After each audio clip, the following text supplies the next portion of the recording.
Olá, meu nome é Juan Santos. O meu grupo ele vai apresentar o tema Outros Princípios Administrativos na disciplina Direito Administrativo 1, componente curricular obrigatório do curso de bacharelado em Direito da Fundação Universidade Federal do Amapá, a UNFAP, sob orientação do professor doutor Raul Galad. Bem, entre esses outros princípios administrativos, um dos princípios tratados no nosso trabalho foi o princípio da legalidade. O princípio da legalidade está presente de forma expressa tanto no artigo 37, caput da Constituição, como no artigo 2º da Lei 9784 de 99, que é a lei que regula o processo administrativo em âmbito federal. Bem, esse princípio da legalidade diz respeito à obrigação que a administração tem de respeitar as leis. No entanto, os particulares também têm essa obrigação. E é justamente por isso, do fato do princípio da legalidade alcançar tanto a administração quanto particulares, que o autor, o doutrinador Reili Lopes Meireles, aponta na sua obra uma distinção entre o princípio da legalidade aplicável à administração e o princípio da legalidade aplicável aos particulares. É a legalidade pública e a legalidade privada, duas concepções diferentes. Por exemplo, a legalidade pública está presente no artigo 37 caput da Constituição, voltada para administradores públicos, agentes públicos. A legalidade privada está presente no artigo 5º, inciso 2 da Constituição Federal, voltada para os particulares de maneira geral.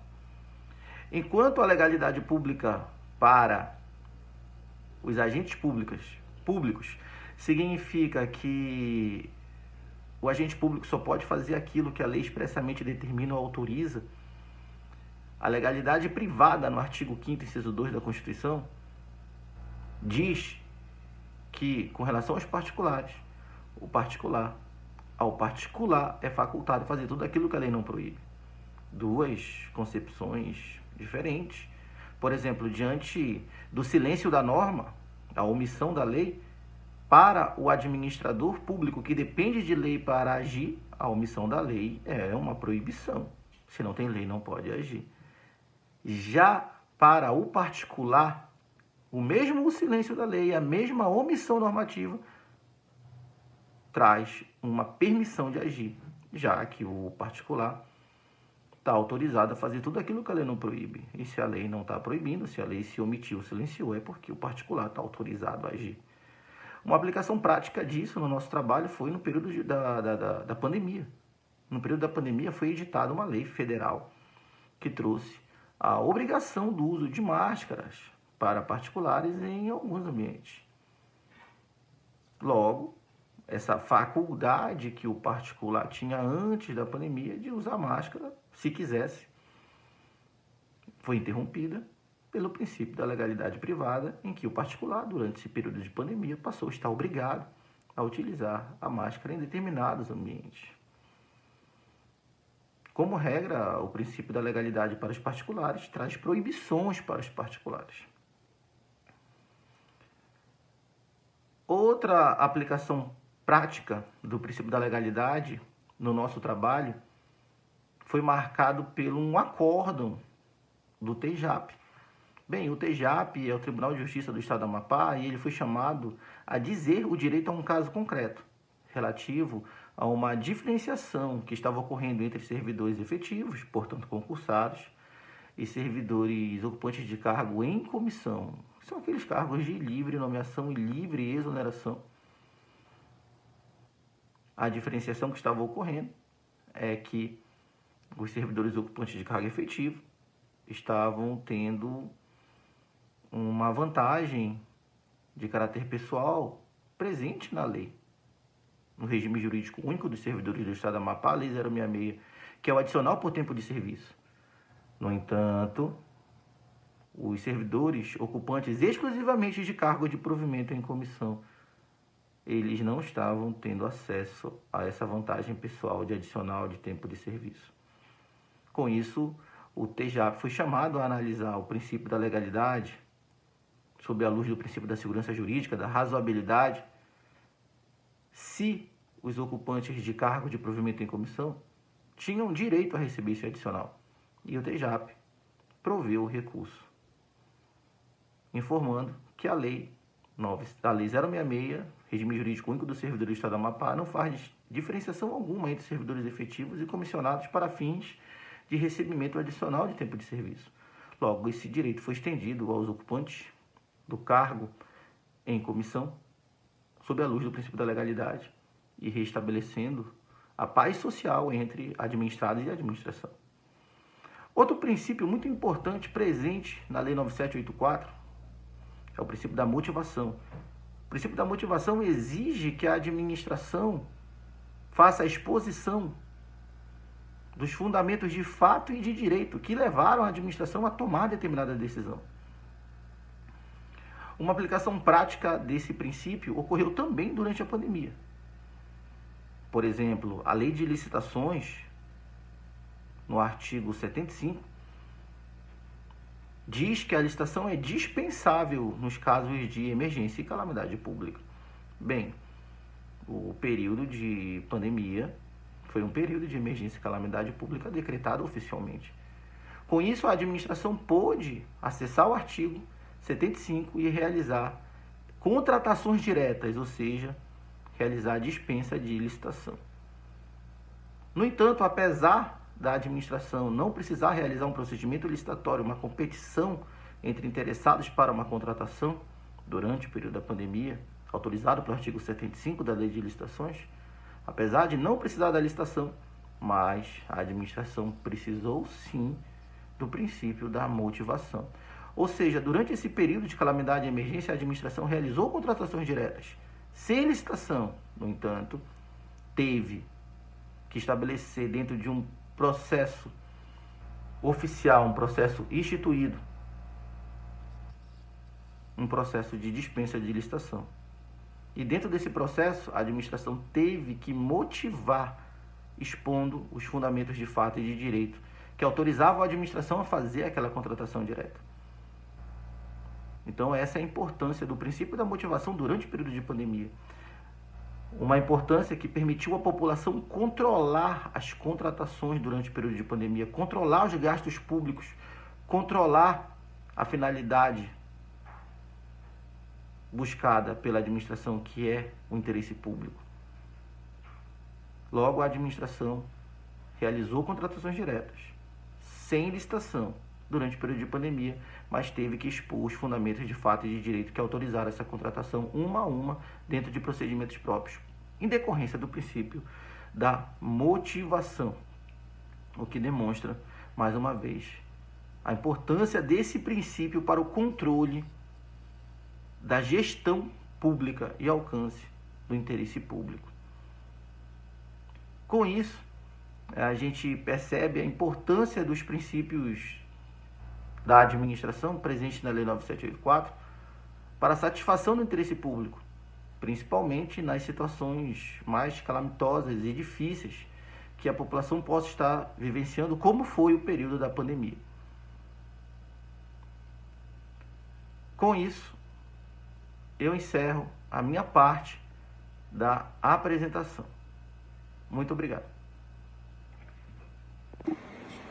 Bom, boa tarde, colegas. Eu me chamo Petrúcio Teixeira e hoje, junto com o colega Juan, nós estamos apresentando o tema 4, outros princípios, em que nós vamos iniciar a nossa discussão justamente para entender como é fundamental entender essas leis que regem o processo administrativo no mundo que são consideradas as verdadeiras cartas de identidade do poder público, representando o cerne do ordenamento jurídico e administrativo e do estatuto fundante da cidadania administrativa.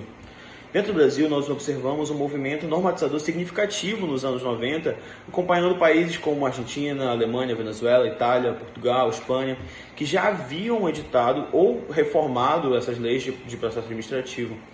E essa espera ela culminou no dia 29 de janeiro de 99, com a promulgação da Lei 9.784 de 99, que veio justamente para regulamentar o processo administrativo no âmbito da administração pública federal.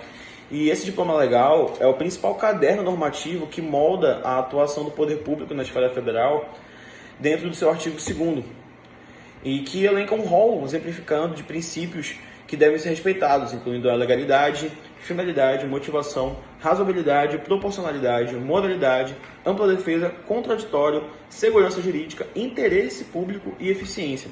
E para operacionalizar esses princípios, o legislador ele optou por positivar, no parágrafo único do mesmo artigo, 2º, os critérios a serem observados dentro desses processos administrativos federais.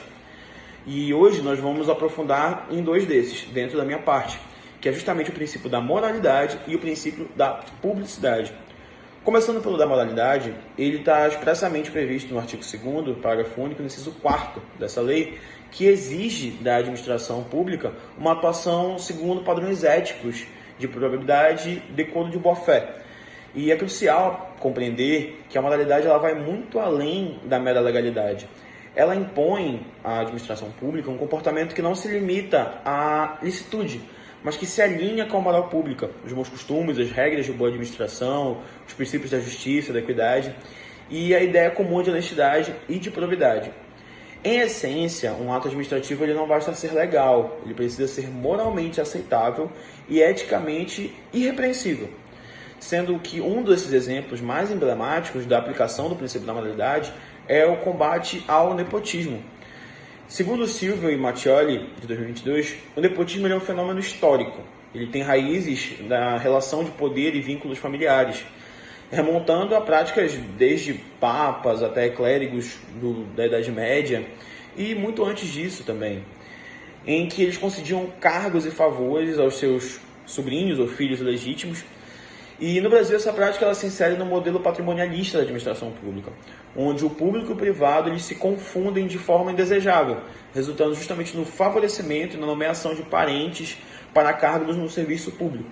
E para frear essa prática, o CNJ, o Conselho Nacional de Justiça, junto ao STF, eles tiveram um papel fundamental, porque a partir de 2008 eles publicaram a súmula vinculante número 13, em que expressamente é vedada a nomeação de cônjuge, companheiro ou parente até 3º grau de vínculo, colateral ou por afinidade, e para cargos de comissão ou funções gratificadas. A grande importância das súmulas vinculantes reside justamente no fato de que elas vinculam a atuação de todo o poder público ao respeito de seu texto. Assim, a vedação do nepotismo é um exemplo prático de como a moralidade administrativa se concretiza e se impõe na gestão pública. A moralidade administrativa ela tem todo esse viés justamente de aplicação para que a administração pública tenha o seu viés de moralidade atendidos. Bom, passando ao princípio da publicidade, expresso no artigo 5º no inciso 5º do artigo 2º, dentro da Lei 9.784, ele define como a divulgação oficial dos atos administrativos, ressalvadas as hipóteses de sigilo previsto na Constituição. Esse princípio ele exige a ampla divulgação de todos os atos, gastos, contratos e convênios praticados pela administração pública, sendo a fonte do dever de transparência da administração. No entanto, é fundamental notar que a própria Constituição Federal prevê exceções a essa regra. Por exemplo, no artigo 5º, no seu inciso 60, permite que a lei restrinja a publicidade de atos processuais quando a defesa da intimidade ou interesse social o exigem. Dessa maneira, diante desse mandato constitucional, processos administrativos disciplinares que envolvem informações relativas à intimidade das pessoas podem ter seus atos sigilosos. E nesse artigo destaca justamente que a publicidade estatal e o direito à intimidade existe um aparente conflito dos princípios protegidos. E para a resolução dessa demanda, o jurista Robert Alexy, em 1993, propôs a ideia da ponderação, argumentando justamente que a solução não deve ser a de prioridade absoluta de um dever do Estado sobre o outro. No entanto, assim, uma ponderação dos interesses opostos. O objetivo é justamente determinar qual desses interesses, que abstratamente possuem o mesmo peso, possui o maior peso nesse caso concreto. Dessa maneira, isso demonstra a necessidade de uma análise cuidadosa dentro desse processo, com equilíbrio, nas situações onde os princípios fundamentais podem entrar em aparente conflito. Bom, em síntese, tanto o princípio da moralidade quanto o princípio da publicidade são indispensáveis para a legitimidade e eficácia da administração pública. E a Lei 9.684, ao positivar os critérios para a observância, reforça o compromisso do Estado brasileiro com uma gestão ética, transparente e responsável, garantindo os direitos dos administrados e de toda a sociedade como geral. Esses princípios eles não são meras formalidades, eles são normas justamente que impactam diretamente a atuação do administrador e a vida do cidadão, sujeitando os atos administrativos ao controle, seja o controle interno, realizado pela própria administração, ou o controle externo, efetuado por acordos do Poder Judiciário. A verificação da importância dos princípios administrativos no controle da administração demonstra sua relevância para o estabelecimento da paz social entre os administrados e a administração pública. Quando nós falamos dos princípios como um geral, nós conseguimos concluir que eles são um guia, são um norte para que a gente tenha uma administração pública que realmente se importa com os seus operados. Dessa maneira, é possível concluir que os princípios são norteadores. É muito importante que a gente tenha a observância deles dentro da administração pública, justamente porque ela não rege caráter unicamente privado, mas quando nós levamos isso para âmbito federal, os princípios administrativos eles conseguem restringir com que alguém opere o direito que é público, que é para todos, administrativamente falando, em seu favor. Um exemplo claro é a vedação do nepotismo. Então a gente não tem como alguém que está dentro da administração pública nomear um parente, favorecer ilegalmente alguém, mas sim aquele direito justamente restringido, privado no âmbito de que ele é assegurado, e dessa forma garantimos um bem-estar social como um todo dentro da administração pública. Bom, basicamente foi isso a nossa apresentação. Agradeço a atenção de todos, as instruções do professor Raul Galad, e rogo para que todos tenham uma ótima semana e um bom fim de semestre.